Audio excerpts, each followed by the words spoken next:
Unakaribia kuingia mwezi mwingine, unatakiwa uchangamke, umepewa neema ya kumaliza huu mwezi. Kuna wengine hawajapewa hiyo nafasi. Somo letu linasema kanisa likikosa upendo. Kanisa likikosa upendo linakosa viwango vipya. Kanisa likikosa upendo linakosa viwango vipya. Amen. Haleluya. Amen. Haleluya. Amen. Upendo ni nguzo muhimu sana katika kanisa. Upendo ni nguzo muhimu sana katika kanisa. Pia upendo umebeba nguvu kubwa katika maisha ya kanisa. Upendo umebeba nguvu kubwa katika maisha ya kanisa, na upendo ni msingi imara katika kanisa. Pale unapoambiwa umkumbatie mwenzako, uoneshe upendo takatifu, alafu ndani ya moyo una maumivu au una chuki, ina maana hapo sio upendo. Amen. Haleluya. Amen. Haleluya. Amen. Hello. Amen. Upendo unataka umpende mwenzako sawa na nafsi yako unavyojipenda. Ndiyo upendo wa Bwana. Kristo alikuja duniani kwa ajili, alitupenda. Alitupenda sisi, alikupenda wewe. Ndiyo maana alikuja kwa ajili ya ukombozi. Kanisa ni sisi, Yesu akiwemo katikati. Sasa kama upendo utakuwa haupo kwenye kanisa, kutembea kwenye viwango ni vigumu sana. Haleluya. Haleluya. Miili yetu ina ubinafsi mkubwa kuupigana vita juu ya upendo. Uambie mwili wako upambane na ubinafsi uliokuwa ndani yako. Miili yetu ina ubinafsi. Mtu anakuwa na ubinafsi kiasi kwamba anaona kwamba yeye ni wa thamani kushinda mwenzie, na ni mlokole.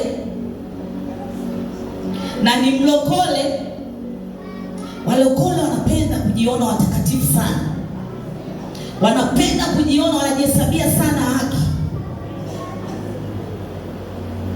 Haleluya. Haleluya. Mpende mwenzako kama unavyoipenda nafsi yako. Kama unavyoipenda nafsi yako, jifunze kuikana hiyo nafsi. Mwambie Mungu akusaidie jinsi ya kuikana hiyo nafsi ya ubinafsi itoke. Hatujaitwa kusaidia tu sisi wenyewe, bali kusaidia wengine. Hujaitwa kujisaidia wewe peke yako, bali kusaidia watu wengine. Ndio maana tunatangaza neno la Mungu. Ndio maana tunawavuta watu kwa Yesu. Ndio maana tunatangaza uokovu, tukiamini mimi na wewe lazima wote tumjue huyu Yesu. Huo ndio upendo wa Kristo katika kanisa. Lakini ukiwa na choyo, kuna watu wengine hapa hata wakiulizwa unasali wapi hawasemi. Siku moja nimepita kwenye Instagram, nikakutana na kijana mmoja. Akawa anasema yeye anatembea na Biblia kila anapoenda. Hata akishuka kwenye gari huwa anatembea na Biblia. Atafika sehemu, iwe restaurant, iwe bar, iwe nini, iko na Biblia yake. Akifika anafungua Biblia yake anasoma. Kama anakunywa soda, kama anafanyaje, ni yeye. Iko kitu kiliwainspire watu wengi sana, kikawafanya watu kuokoka. Hello. Mbinu za kumvuta mtu kwa Yesu ziko nyingi. Watu wengine wanaficha Biblia pale wanapokuwa usoni pa watu wa mataifa. Hawataki kumuonesha huyu Mungu wao. Hawataki kutangaza neno la Mungu. Sasa wewe unakuwa na upendo wa aina gani? Haleluya. Yesu hakubadilika wala akushawishika na tabia za watu wengine. Yesu hakubadilika wala akushawishika na tabia za watu wengine. Yesu, hebu imagine, angebadilika, angeshawishika na tabia za kila mmoja, tungekopo wapi? aliteswa msalabani, lakini bado upendo wake kwetu ni mkubwa. Alipitia maumivu ya wanadamu, kajitoa kwa ajili yetu, lakini bado upendo wake ni mkubwa. Yesu hakubadilisha tabia yake. Yesu hakujibadilisha yeye mwenyewe kwa ajili ya yeye mwenyewe. Alifanya upendo kwa ajili ya kanisa, ambao kanisa ni wewe na mimi. Wako wapi watu ambao wanaonesha upendo katika kanisa? Kanisa linakosa upendo, ndio maana viwango kuvuka kwenye viwango vya juu ni kazi sana. Ngoja nikwambie kitu kimoja. Kuna utofauti kati ya nguvu za Mungu. Watu wanatembea na nguvu za Mungu kwa neema, lakini not anointed. Sio ule upako na ku-maintain ni vigumu sana. Nguvu za Mungu ni neema tu, unaweza ukafanya ukaomba. Upako ule inakuwa ni kasheshe ku-maintain. Usipokuwa na upendo kama Yesu alivyokuja kwa ajili ya ulimwengu, utavukaje sasa? Utapataje hiyo anointed? Utapataje hiyo neema nyingine? Wewe unakuja kanisani na makasiriko. Wewe unakuja kanisani watu wameongee. Sasa kabla tujaanza somo lenyewe kabisa, kama unaona una mapungufu na mtu, kama unaona una matatizo na mtu, sogea mbele upige magoti hapa. Kama unaona hauna mahusiano mazuri kwenye kanisa na mtu, usijihesabie haki. Usijione wewe ni mtakatifu. Awe amekukwaza au hajakukwaza, tunataka kuanza upya na Bwana. Kama wewe uongei na mwenzako, kama wewe unamwona mwenzako astahili, kama wewe unaona huyu mwenzako asijui nini, unamwona tofauti, sogea hapa mbele na muombe Bwana rehema zake zipite. Watu wengi hapa watataka kujifanya watakatifu, lakini Bwana akiniambia hapa, naweza nikaita mmoja mmoja na nikaa kweli. Usijihesabie haki. Kama unataka kuvuka viwango vingine, labda kama unataka kukaa polipo, lakini kama unataka kutembea na anointed, sogea mbele. Mungu atakuhurumia, Mungu atakuponya. Yamkini hilo ni jaribu lako, yamkini hiyo ni shida yako, yamkini hiyo ni dhambi ya asili na kufanya wewe usiweze kuvuka. Kama una shida na wenzako, kama unaona una mapungufu hauko sawa, kama wewe uoneshi upendo kwa wenzako, unafanya yale yasiyompendeza Mungu, njoo mbele. Usijione wewe ni mkamilifu. Kuna watu wanakwazika na wewe. Kuna watu wanakuona wewe unajishaua.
Mathayo sura ya 22,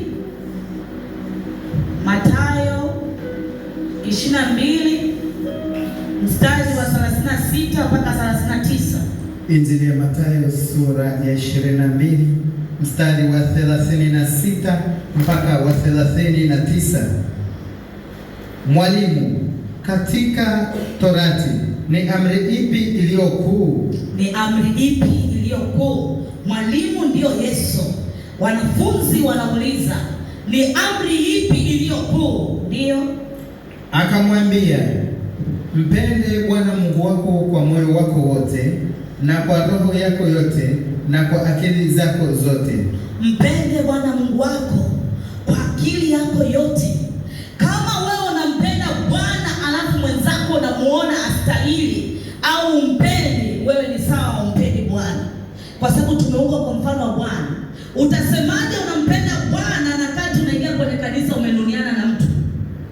Utasemaje unampenda Bwana na kati unachuki na mtu? Utasemaje unampenda Bwana kama wewe mwenyewe hujatengeneza na huyo mtu? Tuendelee. Hii ndiyo amri iliyo kuu, tena ni ya kwanza. 39. Na ya pili yafanana nayo, nayo ni hii, mpende jirani yako kama nafsi yako. Haleluya! Hiyo ndio dhambi iliyo kuu. Hiyo ndio dhambi iliyo kuu. Kama utengenezi na mwenzako kwenye kanisa, unapoingia kwenye lango la kanisa, vua vazi lako pale kwenye kanisa. Ingia wewe tofauti, na unapotoka unatoka wa tofauti, sio unalivaa tena lile vazi. Haleluya! Naomba tusome kitabu cha Yohana 3 mstari wa 16.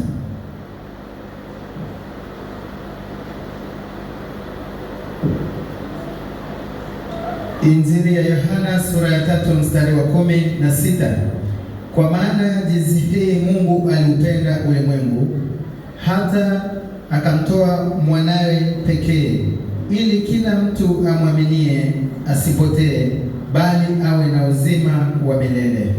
Imani imebeba au upendo umebeba imani kubwa sana. Jinsi Mungu alivyopenda ulimwengu akamtoa mwanawe wa pekee kwa ajili ya mimi na wewe. Imani hapa inaongelewa ni kubwa sana, sio tu upendo.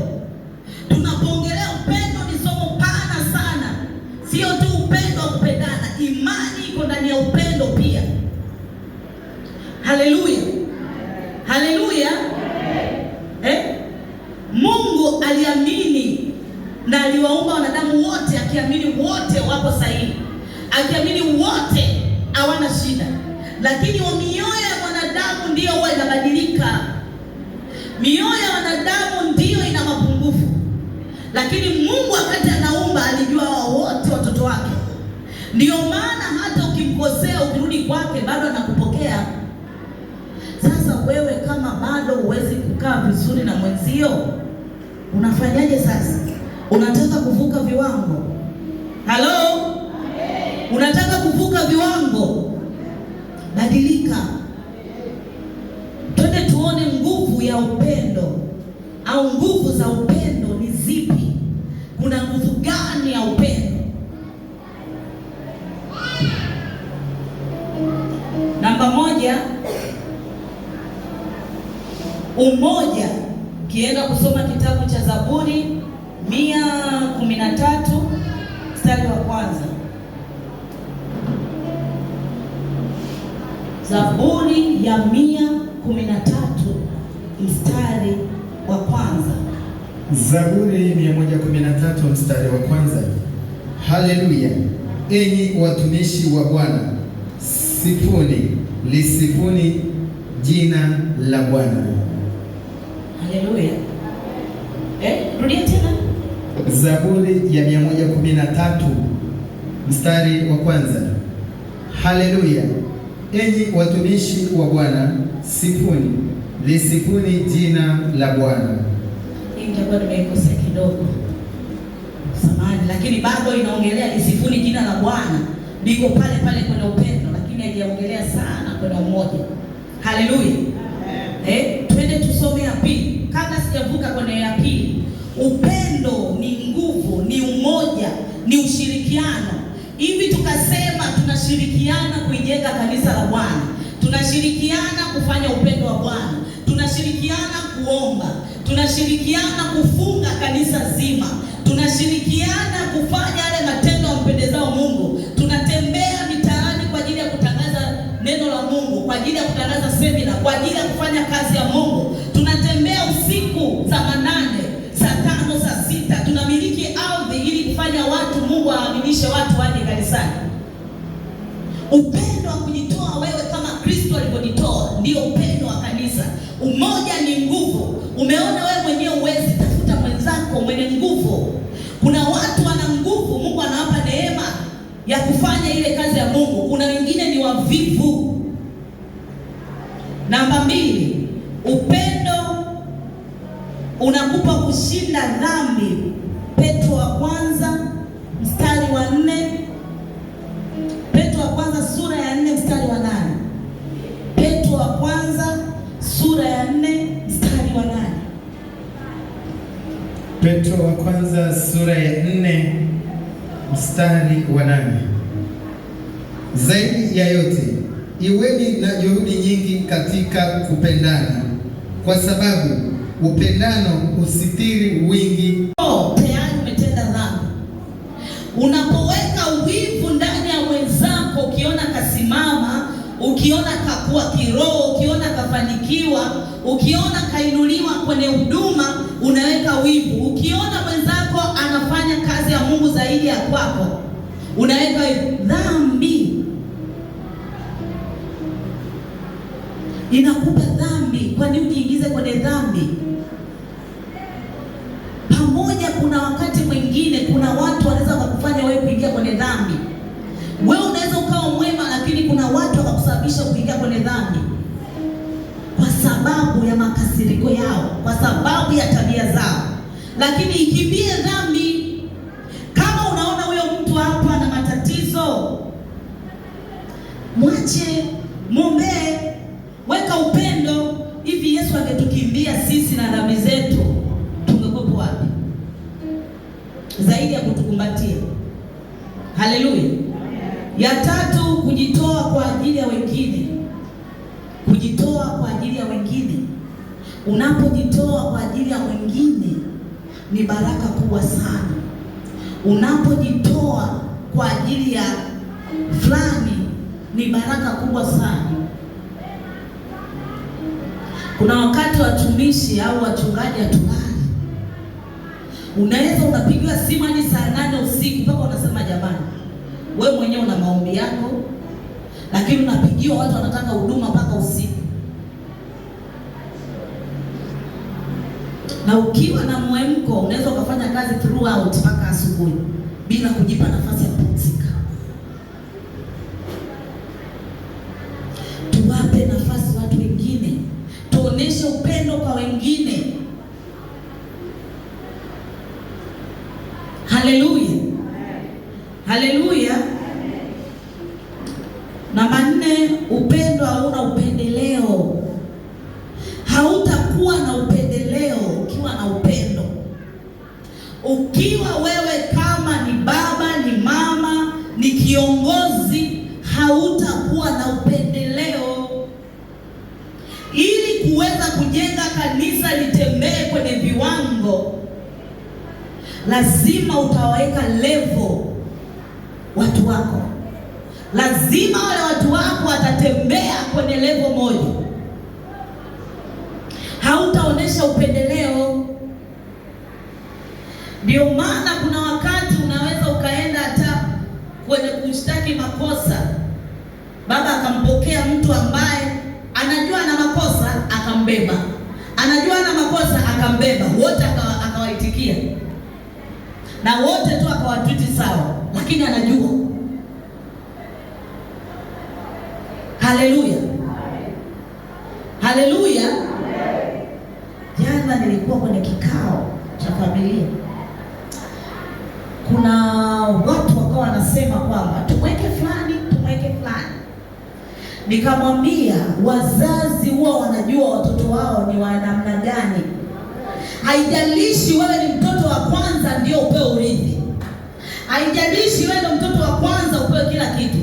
Kila mzazi anatambua tabia ya mtoto wake. Anajua kabisa huyu mtoto wangu ana mapungufu haya.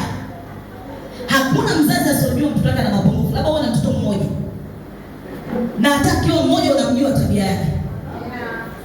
Haleluya.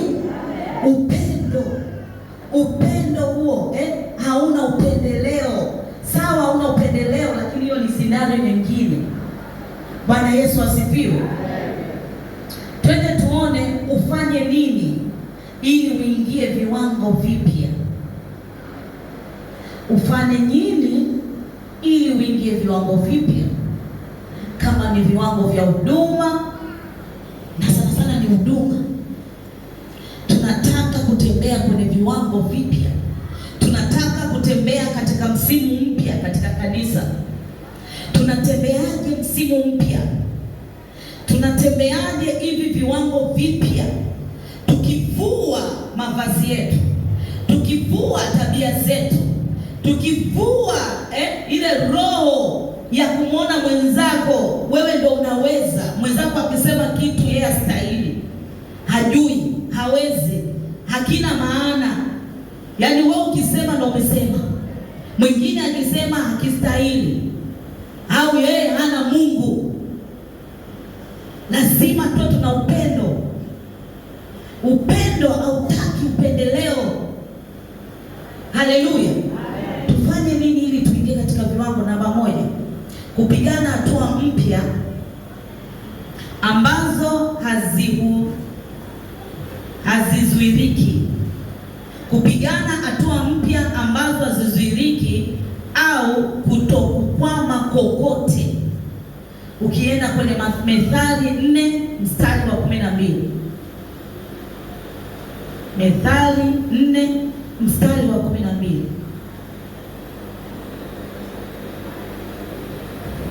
Kitabu cha Methali sura ya 4 mstari wa 12. Uendapo hatua zako hazitatikika, wala ukipiga mbio hutajikwaa. Ndio tunataka unapopiga hatua mpya hautakwama. Ni hatua mpya, ukianza kupiga unapiga hatua mpya. Sio kwa kuna kizuizi kinachokuzuia mbele ili wewe usiweze kuvuka. Namba 2, kutoka hapo ulipo na kwenda mahali pengine pa juu zaidi. Kutoka hapo ulipo na kwenda mahali pa juu zaidi. Ukiona umetoka katika hali ya maisha hapo ulipo, alafu ukaenda kwenye viwango vya juu, ujue ni viwango vipya unatembea navyo. Kama ulikuwa una biashara, sasa hivi unaanza kupata biashara, ujue ni viwango vipya. Kama ulikuwa unakaa kwenye nyumba ya kupanga, umeanza kukaa kwenye nyumba yako, ni viwango vipya. Kama ulikuwa hujui kuhubiri, unaanza kuhubiri, ni viwango vipya vya huduma. Umetoka katika ile nafasi ya zamani, umeenda kwenye nafasi mpya. Haleluya, haleluya. Namba 3, kuingia kwenye utukufu mpya. Kuingia kwenye utukufu mpya. Kuingia kwenye utukufu mpya. Namba 4, kwenda mbele zaidi. Namba 4, kwenda mbele zaidi. Tutasoma kitabu cha Kutoka 14:15. Utaenda mbele zaidi. Kitabu cha Kutoka sura ya 14 mstari wa 15. Ndio.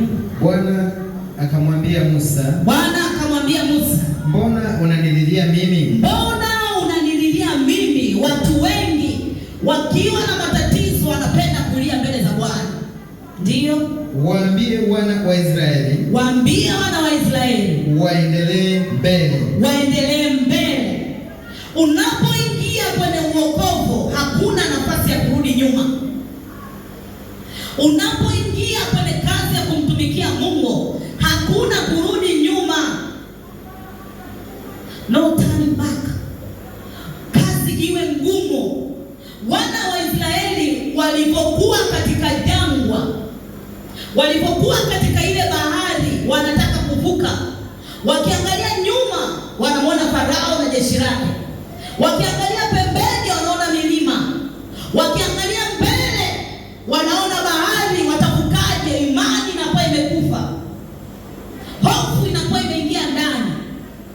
Mungu unapolia kwenye tatizo huwa anakuangalia kwanza, alafu ukishamaliza kulia sasa ndio unamwambia nifanye nini.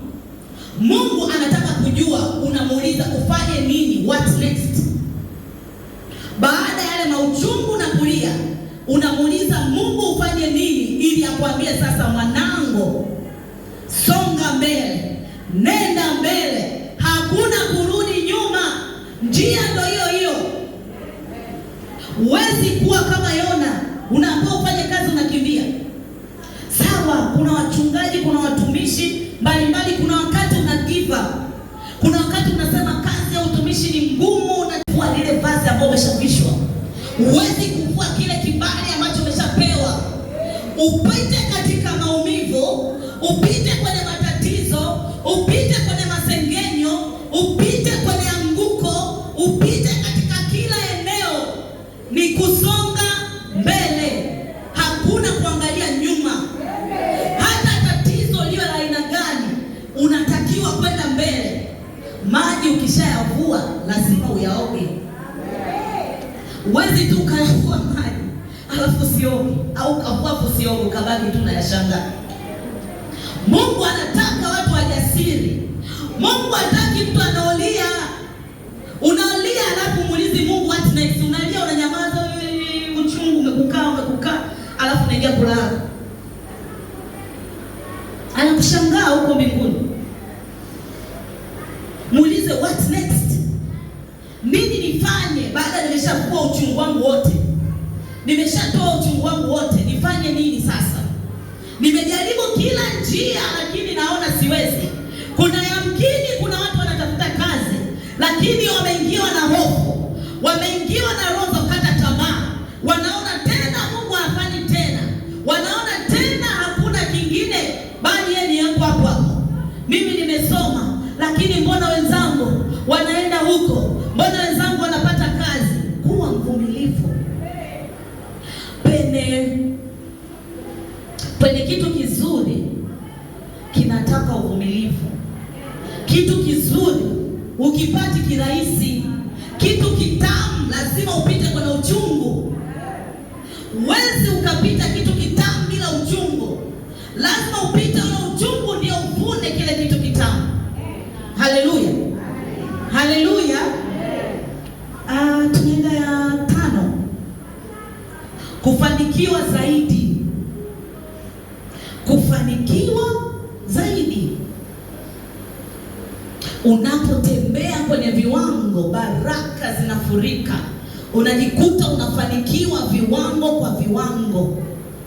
Lakini ukiwa bado hujapita kwenye viwango, hapa ni kasheshe. Namba 6, kuwa na maendeleo yanaonekana. Kuwa na maendeleo ya wazi wazi. Haleluya. Naomba dakika 2 tu, nitakuwa on time.